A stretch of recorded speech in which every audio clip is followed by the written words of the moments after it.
তখন আল্লাহর নবী ছোটবেলায় হিলফুল ফুজুল সংগঠন করে বললেন, এখন থেকে আর কোনো কেউ মেয়েদেরকে দাফন করতে পারবে না, বাচ্চাদের আর দাফন করতে পারবে না।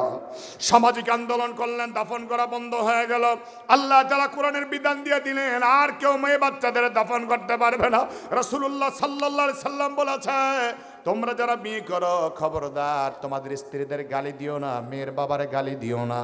কারণ আমি রাসূলুল্লাহ হলাম মেয়ের বাবা, মেয়ের বাপের গালি দিলে আমি রাসূলুল্লাহ কষ্ট পাই। সুবহানাল্লাহ। আমার প্রিয় বন্ধুগণ, আমার প্রিয় ভাইয়েরা, এই জন্য ইসলামে নারীর সম্মান আছে না নাই? কথা বলেন না কেন, আছে না নাই? ওই নারীকে আল্লাহ সম্মান দিয়ে বলেন, ওয়াকারনা ফি বুয়ুতিকুন্না, তোমরা তোমাদের ঘরেই থাকো, ঘরেই থাকো। ওয়ালা তাবাররাজনা তাবাররুজাল জাহিলিয়াতিল উলা, তোমরা জাহিলি সমাজের নারীদের মতো বের হয়ে যেও না, তাহলে তোমরা সম্মান পাবে না, মর্যাদা পাবে। আমার বন্ধুগণ, তারপরে আল্লাহ বলেছেন ওয়াকিমনাস সালাত, তারপরে আয়াত আল্লাহ বলেন, তারপরে ওয়াকিমনাস সালাত আয়াতের শেষ দিকে আল্লাহ বলেন, তোমরা নামাজ কায়েম করো। নারীদের জন্য নামাজ পড়ার দরকার আছে না নাই? আল্লাহ বলেন নামাজ কায়েম করো, যাকাত আদায় করো, আল্লাহর আনুগত্য করো, রাসূলের আনুগত্য করো, তাহলে তোমাদের পবিত্র বানায় দিবে কে? আমার বন্ধুগণ, শনিবার আমরা আরেকটি পয়েন্টে চলে যাই। নারীদের জন্য নামাজের দরকার, নারীর জন্য রোজার দরকার, নারীর জন্য আল্লাহর বিধান রাসূলের আনুগত্য করা দরকার, নারীর জন্য স্বামীর খেদমত দরকার আছে না নাই? আল্লাহর হাবিব বলেছেন, যেই স্বামী মারা যায়, স্ত্রী যদি তার উপর খুশি থাকে, ওই স্বামীকে আল্লাহ জান্নাত দিয়ে দিবে। আবার যে স্ত্রী মারা যায়, স্বামীটা কান্দে আর কয়, আল্লাহ আমার বউটা চলে গেল, আমার স্ত্রী মারা গেল, আমি আমার স্ত্রীর উপর সন্তুষ্ট ছিলাম। আল্লাহর হাবিব বলেন, ওই স্বামীকে, ওই স্ত্রীকে আল্লাহ জান্নাতুল ফেরদাউসের মালিক বানায় দিবে। আমার বন্ধুগণ, শুধু তাই না, আল্লাহর হাবিব 4টা কন্ডিশন দিলেন। বলেন কয়টা? 4টা। জোরে বলেন কয়টা? আমার ভাইয়ের আর কয়েক মিনিট আলোচনা শুনতে রাজি আছেন তো? আমার বন্ধুগণ, আল্লাহর হাবিব 4টা কন্ডিশন দেয়া বললেন, আইয়ুবা ইমরাতিন ইযা সাল্লাত খামসাহা, যে মহিলা 5 ওয়াক্ত নামাজ পড়বে, ওয়া সামাত শাহরাহা, যে মহিলা রমজান মাসে রোজা রাখবে, ওয়া আহসানাত ফারজাহা, যে মহিলা তার স্ত্রী তার সতীত্বের হেফাজত করবে, সম্ভ্রমের হেফাজত করবে। 5 না 4 নাম্বার রাসূল বলেছেন, ওয়া আতাআত বালাহা, স্বামীর খেদমত করবে, স্বামীর আনুগত্য করবে। এখনকার সময় স্বামীর আনুগত্যের দরকার আছে না নাই? ও আমার মা, তোমার স্বামীর আনুগত্যই তোমাকে জান্নাতে পৌঁছায় দিবে। কথা বলুন ঠিক কি না? রাসূল বলেন, ফালতাদখুল মিন আবওয়াবিল জান্নাতি সাত, ওই মহিলার জন্য জান্নাতের 8টা দরজা খোলা থাকবে। যেই দরজা দিয়ে খুশি মহিলা ওই দরজা দিয়ে জান্নাতে যেতে পারবে। জোরে কোন সুবহানাল্লাহ। এই জন্য আমরাও জান্নাতে যেতে চাই, মায়েদেরকেও জান্নাতে নিতে চাই। আমার মায়েদেরকে বলবো, আমার মায়েরা আপনারা স্বামীর খেদমত করবেন। যেই স্বামীটা নামাজ পড়ে না তারে নামাজি বানাবেন, যেই স্বামী দিনের পথে চলে না তারে দিনের পথে চালাবার চেষ্টা করবেন। কারণ একজন মহিলা চাইলে একটা বেনামাজিকে নামাজি বানাতে পারে, ঠিক কি না? কেমনে বানাতে পারে? যদি একজন মহিলা ফজরের নামাজের আজান হয়ে গেলে সুন্দর করে গরম পানিটা নিয়ে স্বামীর মাথার পাশে দাঁড়ায়া থাকে, পায়ের কাছে গিয়া দাঁড়ায়া থাকে, স্বামীর পা গুলে ধরে আস্তে আস্তে আওয়াজ দিয়া কয়, আল্লাহর বান্দা ফজরের আজান হয়েছে, তুমি রেডি হয়ে যাও, গরম পানিটা রেডি আছে। যত নিষ্ঠুর স্বামী হোক না কেন, আল্লাহর হুকুমের নাফরমানি করতে পারে না, ঠিক কিনা? আর স্বামী যদি, স্ত্রী যদি কয়, তুমি যেমন 30,000 টাকা বেতন পাও, প্রতিবেশী সেও সরকারি চাকরি করে 30,000 পায়, তার বউ প্রতি মাসে নেকলেস বানায়, আমি বানাইতে পারি না কেন? আরে সে তো ঘুষ খায়, সুদ খায়, তোমার জামাই তো আর সুদ খায় না, ঘুষ খায় না, নিট বেতনটা নিয়েই চলে, তাহলে তোমারে প্রতি মাসে নেকলেস বানায় দিবে কেমনে? তাহলে একটা মহিলার প্ররোচনা একটা স্বামী অনেক ক্ষেত্রে খারাপও হয়ে যেতে পারে। এই জন্য আমার বন্ধুগণ, ভালো কথা শুনবো, ভালো কথা বলবো। জান্নাতে শুধুমাত্র আমি আপনি একাই যেতে চাই না, আমাদের স্ত্রীদেরকেও নিয়ে যেতে চাই, মাদেরকে নিয়ে যেতে চাই, বোনদেরকে নিয়ে যেতে চাই, সবাইকে দিন মানানোর দরকার আছে না নাই? জান্নাতে একাই আমি যাব না কো ভাই, তোমাকেও জান্নাতে দলে নিতে চাই, জান্নাতে একাই আমি যাব না কো ভাই, তোমাকেও জান্নাতে দলে নিতে চাই। আল্লাহ কবুল করুক, বলেন আমিন। আমি তো জানি না পাবো কি পাবো না, আল্লাহ তোমার দিয়া সেরা জান্নাত, আমি শুধু জানি দোজখের অগ্নি সইতে পারবো না কোনো দিন রাত। আমি তো জানি না পাবো কি পাবো না, আল্লাহ তোমার দেয়া সেরা জান্নাত। গুনাহ তো করেছি আমি ভালোরাশি সম, অগণিত সীমাহীন পাপীর এই তওবা কবুল করে নাও রাব্বুল আলামিন। হায়াত আমার কমছে শুধু প্রতিদিন, গুনাহ আমার বাড়ছে শুধু বাধাহীন। তুমি তো পারো দিতে না যাক, আমি শুধু জানি দোজখের অগ্নি সইতে পারবো না কোনো দিন রাত। আমি তো জানি না পাবো কি পাবো না, আল্লাহ তোমার দেয়া সেরা জান্নাত।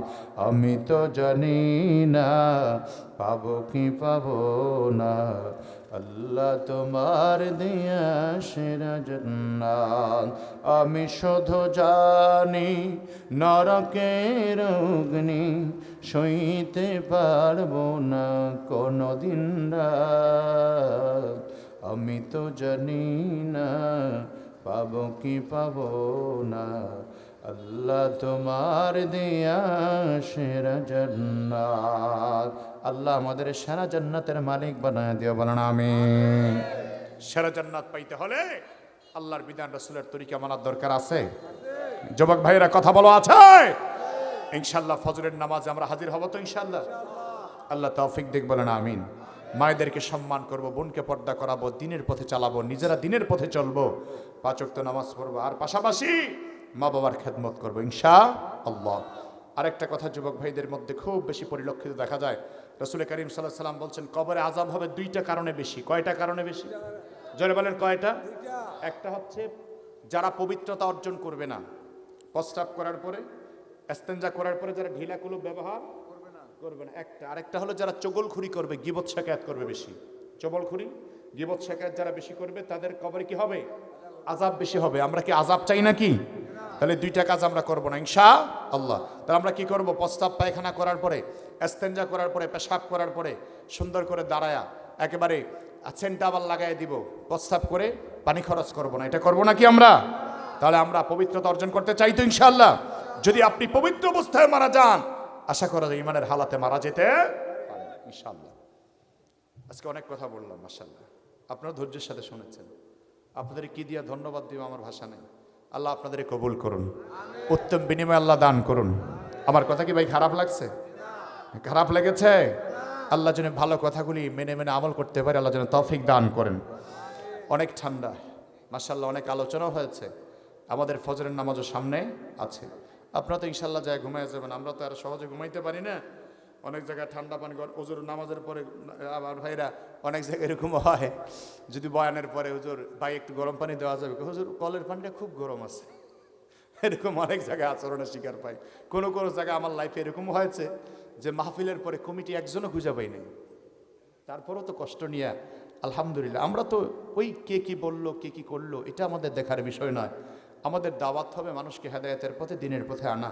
আর আপনারা আমাদেরকে যতটুকু খেদমত করেন এটা দিনের স্বার্থে করেন, কথা বলেন ঠিক কিনা? এই জন্য ওলামায়ে কেরামদের খেদমত, দায়ীদের খেদমত যত পারেন করবেন।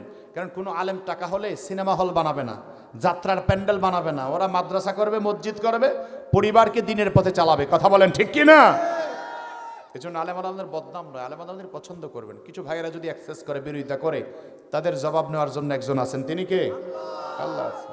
যারা মোটামুটি 50,000 1 লাখ টাকা কন্ট্যাক্ট করে, ওদের জবাবটা আল্লাহ নিবে।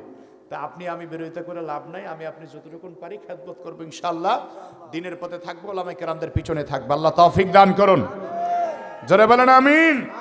আল্লাহুম্মা সাল্লি আলা মুহাম্মাদিন ওয়া আলা আলি মুহাম্মাদ কামা সাল্লাইতা আলা ইব্রাহিম ওয়া আলা আলি ইব্রাহিম। এত অধিকার দান করলেন পৃথিবীর, আর কেউ আমাদের জন্য এত অধিকার দিতে পারবে? এই কোরআনে পুরুষের অধিকারের কথা আছে না নাই? নারীর অধিকারের কথা আছে না নাই? কিরে ভাই দুর্বল হয়ে গেছেন নাকি? কথা বলেন না, আছে না নাই? পুরুষের জন্য আল্লাহ পুরুষের অধিকার দিলেন, নারীর জন্য আল্লাহ নারীর অধিকার দিলেন, কিন্তু মাঝখান থেকে আইসা নারী না কয় আমরা আমাদের অধিকার ভালো লাগে না, আমরা পুরুষের মতো অধিকার চাই। স্বামীর কথা মানবো না, ভাঙ্গা করে থাকবো না, স্লোগান দিয়া রাস্তায় নেমে গিয়েছে। আল্লাহকে পুরুষরা যেমন রাস্তায় মাটি কাটে, তোমাদের জন্য মাটির ওনা বরাদ্দ হয়ে আছে। সমান অধিকারের স্লোগান দিয়া রাস্তায় নামলো। পরিণাম ফল কি হলো? পুরুষরা রাস্তায় মাটি কাটে, মহিলারাও কিছুদিন মাটি কাটা শুরু করছে। কথা বলেন ঠিক কিনা? আচ্ছা আপনারা বলেন তো, মহিলা যদি মাটি কাটে তার জন্য সম্মান না অপমান? সম্মান নাকি অপমান? একজন মা, মহিলারা আমাদের মা, আমাদের শ্রদ্ধার পাত্র, তাদের পায়ের নিচে আমাদের জান্নাত। ওই মা অপমানিত হোক এটা আমরা চাই না, আল্লাহও চায় না। কথা বলেন ঠিক কিনা? কিন্তু আমাদের দেশের তথাকথিত কিছু প্রগতিবাদী নামের, বুদ্ধিজীবী নামের কুলাঙ্গার, যাদের বুদ্ধির যন্ত্রণায় মাথার চুল অনেকেরই উঠে গেছে। ওদের বুদ্ধি এত বেশি যে ইসলামের বিরুদ্ধে বুদ্ধি খাটাতে খাটাতে ওদের মাথার চুল থাকে না। আমাদের বাংলাদেশের বুদ্ধিজীবী যদি বলতে হয়, তাহলে আমার ভাইয়েরা, এদেশের কিংবদন্তি আলেম আল্লামা দেলাওয়ার হোসেন সাঈদী রাহিমাহুল্লাহকে বুদ্ধিজীবী বলতে হবে। এদেশের কিংবদন্তি আলেম আল্লামা আজিজুল হক রাহমাতুল্লাহ আলাইহিকে বুদ্ধিজীবী বলতে হবে। আল্লামা আহমদ শফি রাহমাতুল্লাহ আলাইহিকে বুদ্ধিজীবী বলতে হবে। এখন বুদ্ধিজীবী হয়েছে কারা? আমাদের দেশের কিছু লোকেরা মিডিয়াতে হাইলাইটস করে। আমার বড় দুঃখ লাগে, এদেশে এখনো তাসলিমা নাসরিনের কথা প্রচার হয়, তার কথা বিভিন্ন পত্রিকায় আসে। কেন আসবে রে ভাই? যে লোকটা ইসলাম বিরোধী, বাংলাদেশ বিরোধী, জাতীয়তা বিরোধী, সে লোকের কথা কেন ইসলামে, কেন বাংলার জমিনের সংবাদ মাধ্যমে প্রচারিত হবে? ওর সব প্রচার বন্ধ করে দেওয়া দরকার, ঠিক কিনা? যে লোকটা বলতে পারে, যে মহিলাটা বলতে পারে ইসলাম নারীকে অধিকার দেয় নাই, মুহাম্মদ সাল্লাল্লাহু আলাইহি সাল্লাম নারী লোভী ছিলেন, যে মহিলা বলতে পারে ইসলাম ধর্ম বলতে কিছু নাই, এটা বানোয়াটি মিথ্যা কথা। যে বলতে পারে নারী অধিকার বলতে পুরুষ যেমন 4টা বিয়ে করতে পারে, নারীও 4টা বিবাহ বসতে পারে, যে মহিলাদেরকে কুকুরের সাথে তুলনা করতে চায়, এই নারী কোনোদিন বাংলাদেশের সভ্য সমাজে প্রচারিত হতে পারে না। আচ্ছা কুকুর, আমাদের দেশের কুকুর, কুকুরের কোনো বিয়ে শাদী আছে? কথা বলেন না কেন ভাই? আছে? কুকুর বিবাহ শাদী নাই। সে বলেছে বাংলাদেশের মুসলমানরা মহিলাদেরকে আটকে রাখতে চায়। কেমনে আটকে রাখে? পুরুষরা 4টা বিয়ে করতে পারে, মহিলারা কেন পারে না? আচ্ছা আপনারা বলেন তো, একটা পুরুষের যদি 4টা বউ থাকে, আপনারা বলেন সূক্ষ্ম বিবেকে, সুস্থ মস্তিষ্কে আপনারা বলবেন, একটা পুরুষের যদি 4টা বউ থাকে, স্ত্রী থাকে, 4টা স্ত্রী করে যদি 4টা সন্তান হয়, বাবার পরিচয় কয়জন? একটু বুঝে শুনে জবাব দিবেন, কয়জন?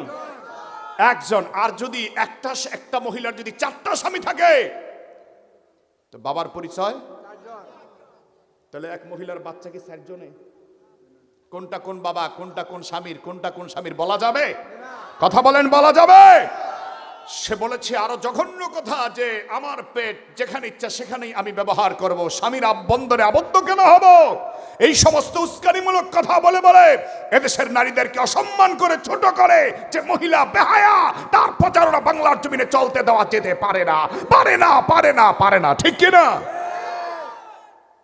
এখন ওদের কথা প্রচার করা বন্ধ করে, এখন যখন নাকি কিছু কিছু মিডিয়া আল্লামা ডক্টর মিজানুর রহমান আজহারি ভাইয়ের মাহফিল প্রচার করে,